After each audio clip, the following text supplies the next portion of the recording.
Ooh, ooh, ooh. WDBFradio.com. WDBF Radio.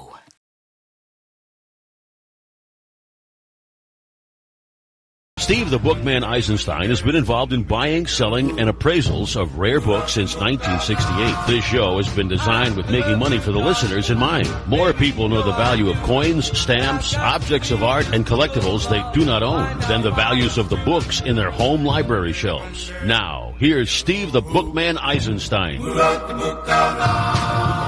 Welcome back, everybody. For those of you on YouTube, this cup was made in 1999, and I figured I have had 6,690 cups of tea in it since I've had it, but Gatorade pays more. Anyway, going back to reality. We are talking with Fran Miller of BaronEstateSales.com, and where we left off was, I'll bring us back onto point. We left off talking about, as an appraiser, if I create this legal document and it has errors in it, and the errors cost my client money in some way, shape, or form, they took up too much money off their taxes because it wasn't right, I gave them the wrong price to sell it, this, that, and the other, I can be challenged in a court of law, and if the evidence, that they produce is stronger than the evidence that, I show to support my case, I'm going to be held financially responsible. How does it work in the estate sale business with a contract? Without a contract, I don't think there's much they can do, but with a contract. Well, I have a sentence in my contract that says the owner has to approve my pricing prior to the sale. That saves me. And I'm very transparent with my clients. I always ask them, did you go around and check the prices? Is there anything you want changed? Want me to raise? Want me to lower? Whatever. That's one thing. The other thing is, as far as the appraisals, I don't do official appraisals that the real appraisers do, so to speak, where they do the measurements and all that. I help them with fair market value on appraisals. But as far as liability-wise goes, I have never had that problem because of that one sentence, I'm sure. I hear you, and I don't think you would anyway, with your knowledge and the people that you seek knowledge from that give it to you. You don't have that problem. The problem is eliminated by that. I lost my train of thought because I was listening to what you were saying on that. I had a comment on it. It's in your contract. They approve it. And I lost my train of thought. But the responsibility to those of you who are thinking about it, as Fran was describing, it sounds like, well, if you ever saw Willie Mosconi shoot pool, I saw him run 157 balls in straight pool. He made it look easy. You watch Fran run an estate sale, she's not going to make it look easy. If it's a big sale, it's obviously there's some, things that go on, but basically she can make it look easy. It's the things that you're not aware of in a business like this that you've got to be most careful of. Your reputation and everything else is on the line. Oh, I know. I found it. Instead of using the word appraisal, when I get involved as an appraiser, I am appraising your property and that's it. No interest, past, present, perspective. However, what you're doing in that proper terminology, and I understand what you're saying with jewelry.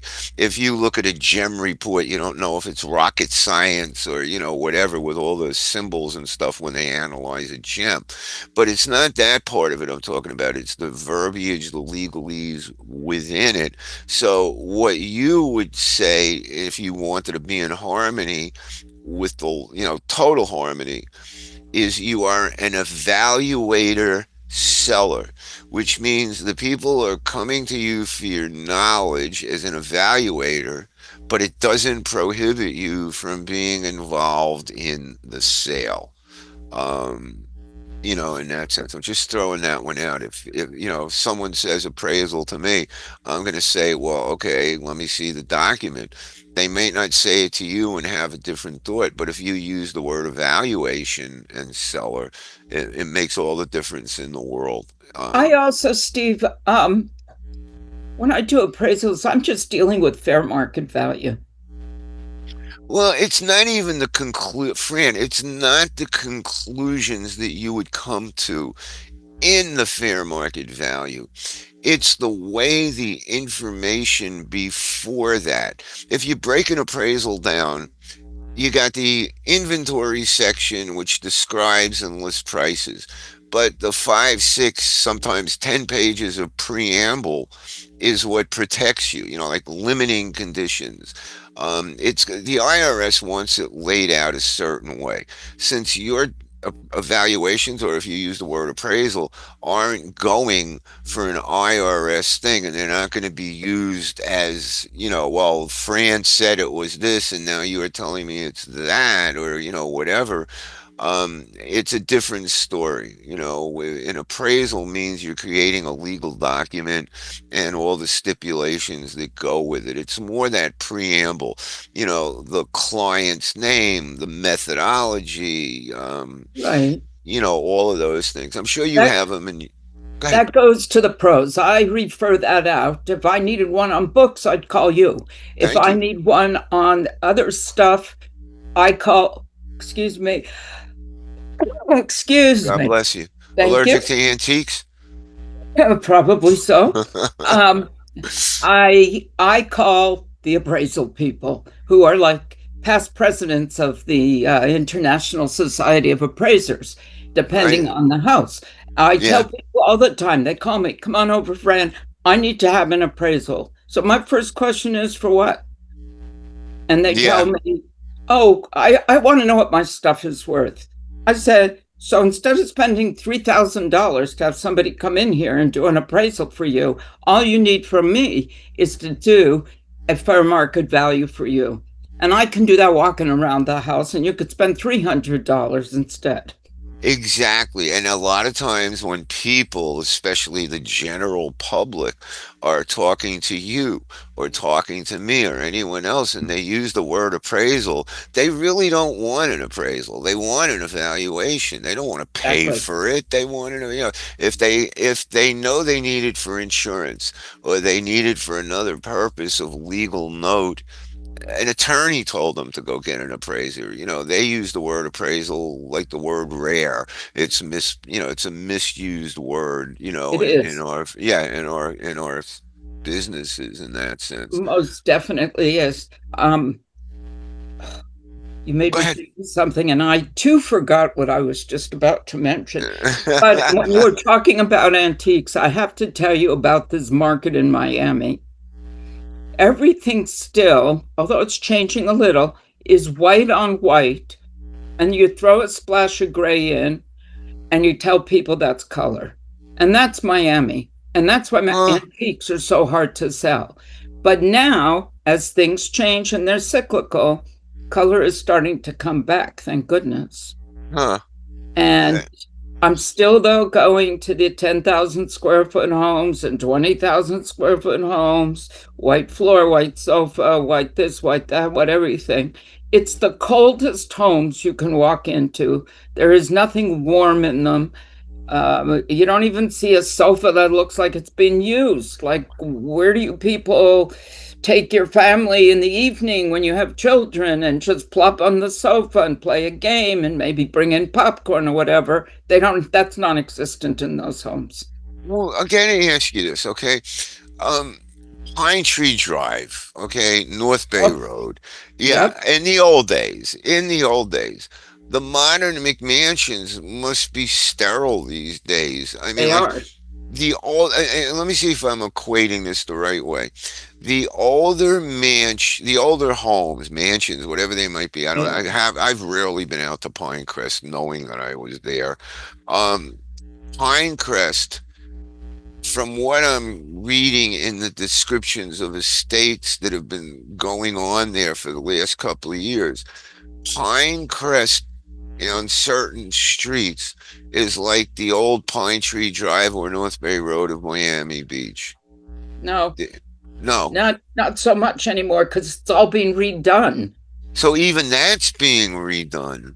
The Wow. homes, it's funny. Yesterday, I had a friend in from Tennessee, and we were driving through a very, very lovely area in Miami. He wanted to go to my gallery, which is not open every day, by the way. He looked, and I said, since you moved out of Miami over 15, 18 years ago, what do you notice? He says, all the homes are white. They're all white. So Pinecrest now, white, white, white, white, unless you go to the older Pinecrest. If you go to Pine Tree Drive on the beach, which is where my $106 million home, by the way, got relisted for $169 million. Wow. Was there a library? Was there a library? There actually is. And is it Like going? I did the sale already. Oh, In there was like a mini synagogue on the bottom floor. It was unbelievable. What was there, antiquarian Judaica, or was this the kind of Judaic books you would see in Torah treasure shops? No, he was Orthodox Jewish, and he had the whole library, and it was very beautiful. Upstairs, where I did the main sale, on the main floor, actually, she had bought every sterling silver piece of Judaica she could get her hands on. I mean, we're talking over $100 million home. Yeah. And it was just silver.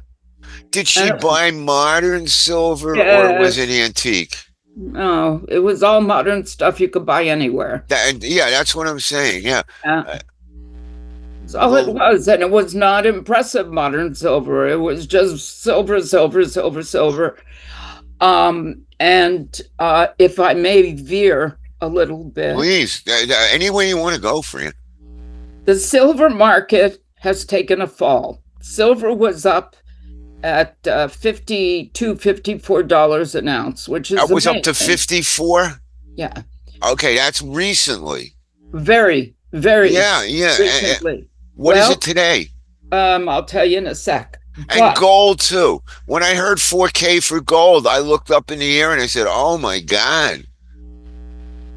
Let me just tell you right now what the silver and the gold is. But while I'm doing this, because I'm gold sure you got that at 4,000 an ounce, it has dropped a lot. No, it's 4,000 now, and silver's at $48.60 an ounce, which has dropped. Well, when you own a company, you can go to a silver melter, and you can't go unless you're an owner. They need all this information on you. I take lots of silver, big lots, that I buy out from estates, and people come to me to sell. And I will bring bunches of it, and I might end up with $20,000 worth of silver. Okay. My silver melter just called me and said, and they're national. We are international. We are no longer buying silver for a while. It's on hold. I can understand that. Okay. When silver went up to 45 the last time, I made a mental note, and I've repeated this 100 times on the show. A roll of 40 non-numismatically important silver quarters was worth $2.15 to $2.18 to the scrapper. Okay? And silver, I would tell everybody, if silver goes up to 45 again, think about a week or two afterwards and get rid of it. And what you're telling me is happening. It went up to 54, which would have been a great place to sell. It's down at 48 now. What's going to happen in another 2 weeks? Will it go down back towards the 35, 40, 30 number, or will it taper out in the middle. The same thing with gold. I mean, I don't pay attention to this daily, but the way it looked is like gold is $4,000. And the last time I looked at it, which was in a month or so, it was 18, 17, 16 bouncing.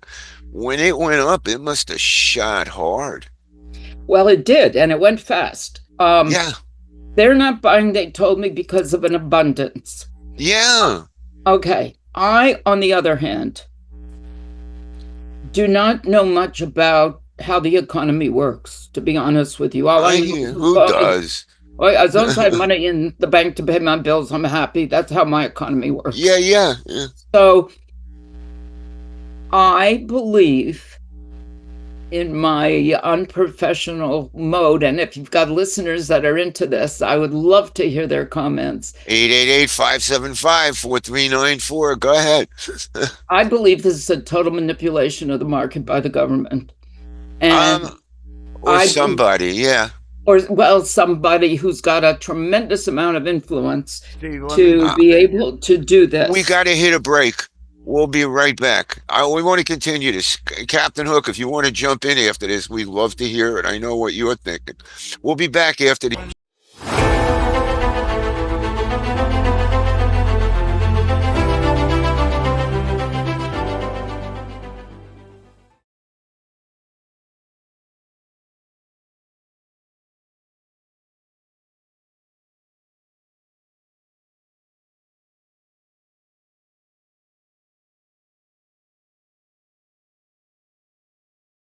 Now, here's Steve the Bookman Eisenstein.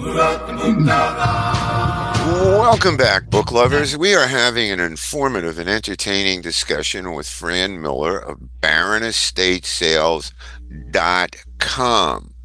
If you want to reach Fran off air, you can reach her at that address, BaronEstateSales.com. You can reach her via landline, not landline, cell phone, 305-205-5028. That's 305-205-5028. And her shop is located at 12976 Southwest 89th Avenue. Fran's been at it a long time. It's a fun shop to see, and she's a great lady to talk to. And if you happen to know somebody in the Dade, Broward, Palm Beach County area, you might be listening to us in New York or somewhere else, you got relatives, somebody down here is wanting to downsize, you got nobody better to talk to than Fran. If you want to join us live right now, I'll give you a couple of reasons to. The telephone number is 888-575-4394. That's 888-575-4394. I'm going to answer the last trivia contest question, and I'm going to put up a new one. Okay, the same price, $25 in usable United States postage stamps. The answer to the question about A Death in the Family by James Agee is this. The title page of that book has to be printed in blue and black ink. And on the first word, I think it's page 79, it starts out in the first edition with walking in the middle of the night is the opening sentence on the top of the page. Walking in the middle of the night is wrong. That identifies the first edition. The second edition had a correction that said waking in the middle of the night. So that identifies that. If you don't have both points, you don't have the first edition. All right, now I'm going to ask the easiest trivia question. It's probably the most frequently asked question that I have used on this show, short of what name the three ships that King Kong sailed on, okay? The opening song for this show, the theme song, is Who Wrote the Book of Love? Tell me who the group is that did it, and we will send you some postage to defer your postal costs. We left off, Fran, talking about gold and silver prices. So I got to ask you, it's not a hypothetical, it's a real question. I have clients to work with as you do from time to time. I have them from time to time. You have them all the time. Steve, let me chime in on your Oh, gold thing. please go right ahead, Captain Hook. Steve, go right Quick, ahead, buddy. let me just give you a quick history. The last couple of years, the gold price has been going up. It didn't happen all of a sudden.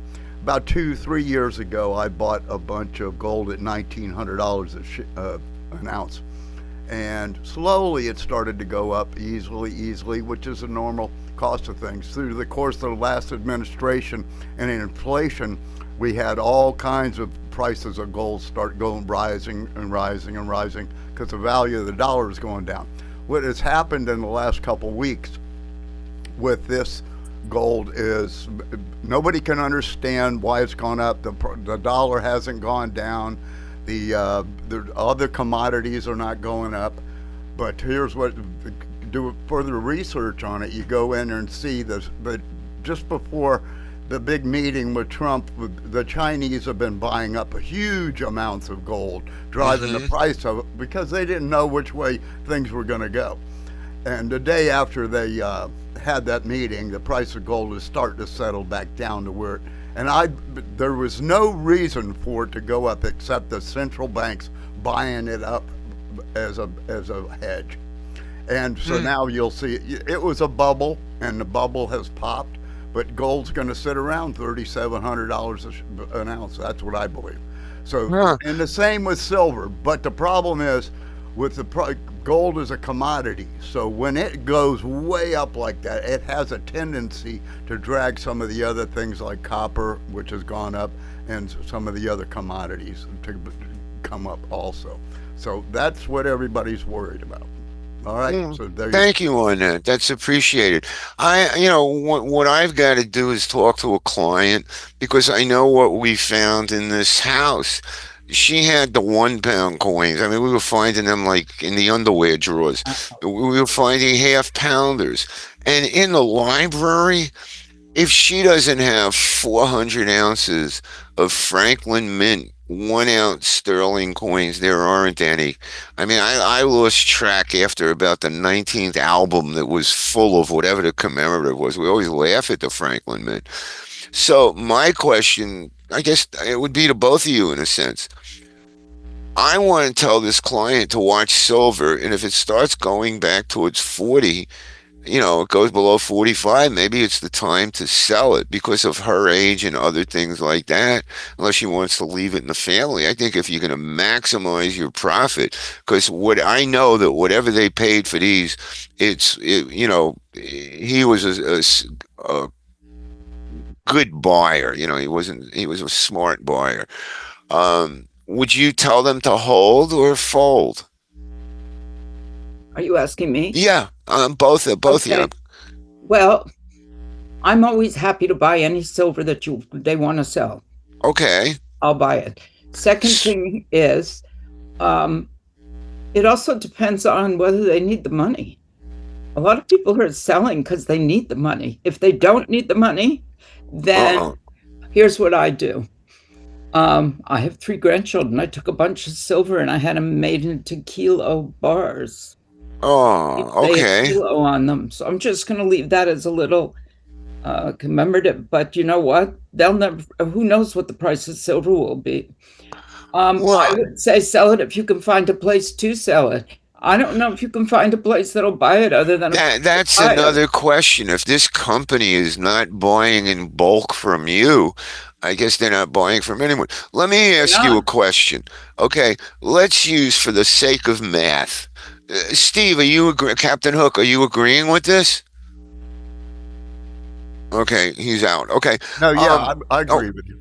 Yep. Okay, so here's my question to you, Fran.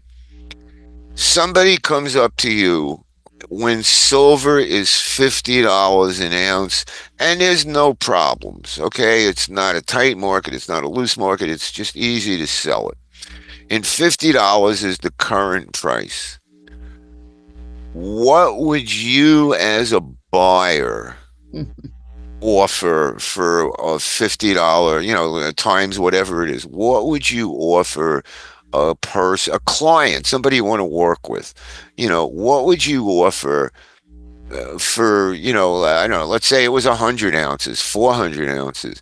But for easier math, I'm using a one coin example. What would the price be? Yeah, you're buying bulk, so you get a discount. But what would the main thought be on a $50 ounce of silver? What are you looking to pay for it? I would take 10% off. Now, 10%. So you're looking at $45 an ounce if silver is $50 an ounce. that's Okay. because I get a charge from my melter, my And scrapper. what does the melter charge you? Yeah, I only land up with on gold, it's only 1%. Okay. On silver, it's I believe 9%. I get And yeah, it's 9 per no. How do you say this? My math is so good. So if I give him $100 worth, he'll give me back minus 10%. Yeah. okay, so it'd be 90. Yeah, I get it. I was more concerned about, specific for the silver at this point. I mean, my advice at that point would be the same. I mean, it's sell it unless you want to keep it for the future and there's no assurance. But I have a favorite line about a Steve, I got a barrel of, little food for thought for you. Just is how it works. When it's a pain in the butt to buy precious metal, it's even more of a pain to sell it. But when you go down, usually, and this is what I suggest to Fran, is have a flat fee. Most places, most jewelry stores will sell you bulk gold in bars, but they will charge you a crazy fee. They'll charge you $150 over the top of whatever the value is or whatever. If you get a good reputable jeweler, which I have, and they'll only charge you $65 per transaction, no matter how big the transaction is. Oh, I can't do that. But how do you do that? But $65 per that kind of transaction. hedges you from getting stuck when the price, if you buy silver for a little bit more and then tomorrow it goes down, and so you're sitting in, it adds to your margin of possibilities for you not to lose money, for you to be safe. Understand what I'm saying? yeah, and also since you know the jeweler, I mean, it could be an extended courtesy. No, You that's know, no. I was sent there by another gold salesman. okay. I find that jewelers and pawn shops take the most from buyers. And when I get a set of sterling silver flatware, I make out very well. I give them a flat rate. I'm not talking about coins now. Big Yeah, yeah. difference. So Yeah. when I get a thing, I go check my prices on live auctioneers. I check eBay. I checked other auction sites. I take an average in there. I'll take the lowest price that there is in there. I'll offer them that. I'll take off a percentage, and I come out very well in the end. But my client's happy too. Yeah, I So mean, And it's that's a because perfect they deal. can't sell them. that's the perfect transaction. I mean, I'm going to make a joke about this. It's everybody's buying gold and silver to put away for a rainy day if inflation hits, if the world ends. I mean, personally, you've heard me say this, Steve. I'd rather have a barrel of rice than a barrel of gold if we were in Yeah. that terrible situation that you bought all that gold and silver for to hedge against inflation. I find it funny, while everything's going right, gold and silver has tremendous value, but Got to you be know, able to sell it, Steve. You got to be able to sell it. I'll take my cash over gold and silver any day of the week. and in the case of a horrible situation in life, I'll take the barrel of rice. Of course. Of you know. course. Of course. Um, And I just want to say one other thing. What's oh, very funny is that platinum now is worth less than gold. I don't know if you knew that. for a while, yeah. I mean, when I started watching, they started to go gold, silver, platinum, palladium. They started adding all the other things. Yes, I know. I was shocked to see that gold was worth more than platinum, but that's been going on for a while. Yeah. I Quite a was while. shocked. Yeah, Yeah. yeah. I remember I had one of my aunts. She had a cuff, from the 30s with horrible diamonds and ounces of platinum. I was shocked when they told me how bad the diamonds were, but the platinum, that's also when I learned that it was worth less than gold. When I buy jewelry, Stephen, I will never do a jewelry appraisal. I'm not that good. That part I know. But when I buy jewelry from people and it's a ring that's got a ruby, an emerald, a diamond, and they're not big, not big. Hmm. I only pay them for the cost of the gold. I don't I, even that's, include the stone. I mean, I'm sure you know it. You're very not alone in that. A friend of mine had a pawn shop on Normandy Isle for 26 years, and he would show me from time to time little 35 millimeter film canisters filled with, all the different leftover gems. That's Yes, funny. I know you can't Yeah, give them away. there's this one place. I don't know if you all have ever heard about it. I saw it on the History Channel. It's somewhere in India or somewhere where there are seven metal doors. They've opened six of them, and there are diamonds on trays that are like piled up like a platter, a huge platter, diamonds in one, emeralds in another, and all kinds of other things. They weigh them every day. But the seventh door, they never open. They said if people ever open up the seventh door, it's the end of the world. But all these other ones, when they opened it, they revealed diamonds, emeralds, rubies, sapphires. Every room had it. It was in India. I don't remember the name of it. Wow. I'm not making this up, but it was, they said, the caption was, there was like, it was either hundreds of millions or, a billion or so in gems, that were in these rooms. We'll be back after these commercial words. My bad.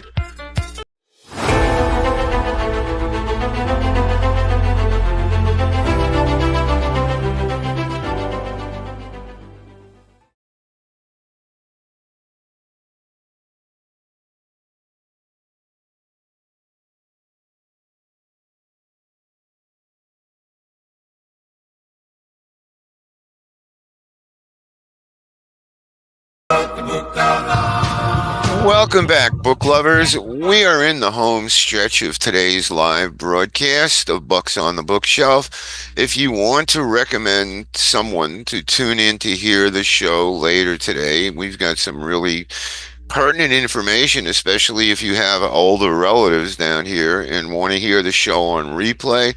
We are on today from 4 to 6 p.m. Eastern Time, Sunday 8 to 10 a.m. and 3 to 5 p.m. and Monday 1 to 3 a.m. We also, after this show, gives the studio about 20 minutes to half hour. And if you go to WDBF Radio site on YouTube, you can actually see what we did in the studio today. It's being recorded. So YouTube and other days. And if you want to talk to us before the show closes, 888-575-4394. If you want to reach me off air, it's 305-868-5515. It's a landline. Excuse me, a landline. And if you want to reach Fran, I hope several of you reach out to her, whether local or out of state, with older family in South Florida. You really want to contact Fran if you're in the Dade, Broward, Palm Beach County areas to help you with the selling of the contents of their homes. You know you're going to get it done right the first time, because if somebody messes up your estate sale the first time, there is no second time, so to speak. So you can reach Fran via telephone at 305-205-5028. That's 305-205-5028. You can reach her online at baronestatesales.com. That's all one word. And if you go out to the falls on Dixie Highway, if you're a tourist and you're on the way to the Keys, stop in. She's on the way, 12976 Southwest 89th Avenue, near the falls in South Miami. Well, we've got what is 8 minutes. We close out at 11:58:15. So, Fran, open wreath. I give you the wreath. Anything that's on your mind that you would like to just mention, random tidbits of information, projects you got coming up, anything like that. Oh, I have great projects coming up. Some with beautiful sculptures and artwork, which I will sell.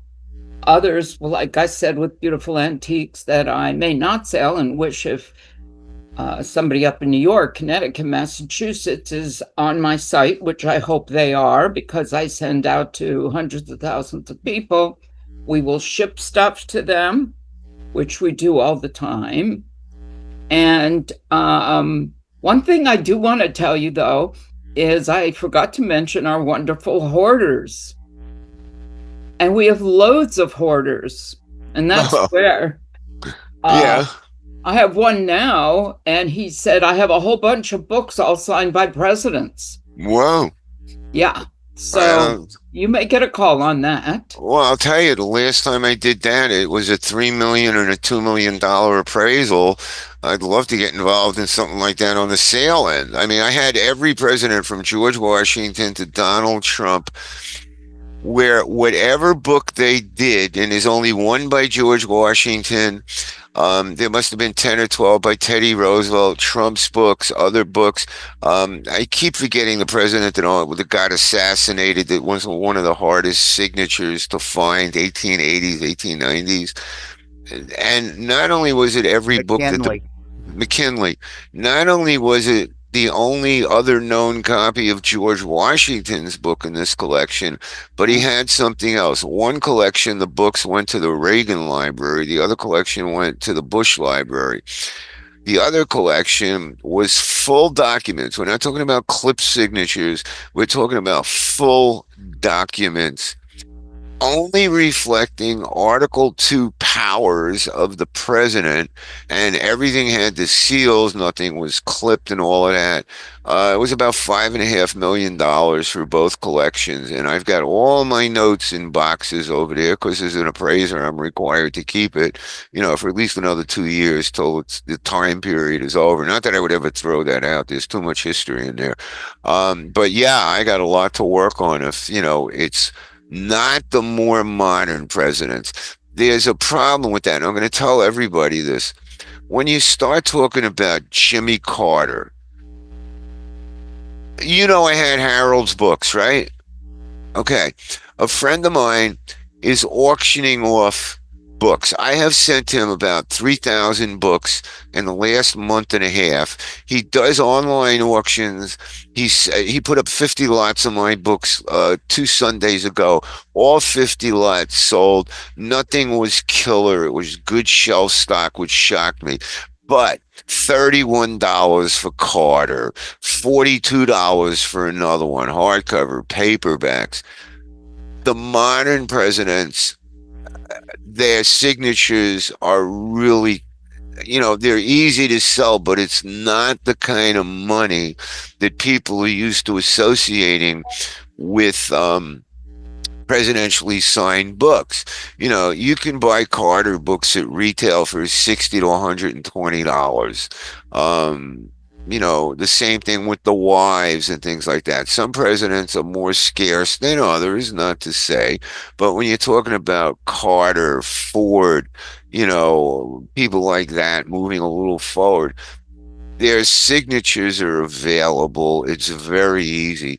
And it bothered me to sell a presidentially signed book for $31. But on the other hand, I made $30 profit on it. So, Good. That's yeah. good. I mean, just let them know. That's all I'm trying to say. If these are modern presidential signatures and they're in books and there's nothing special about them, you know how to Google them and research them. You'll see exactly what I'm saying.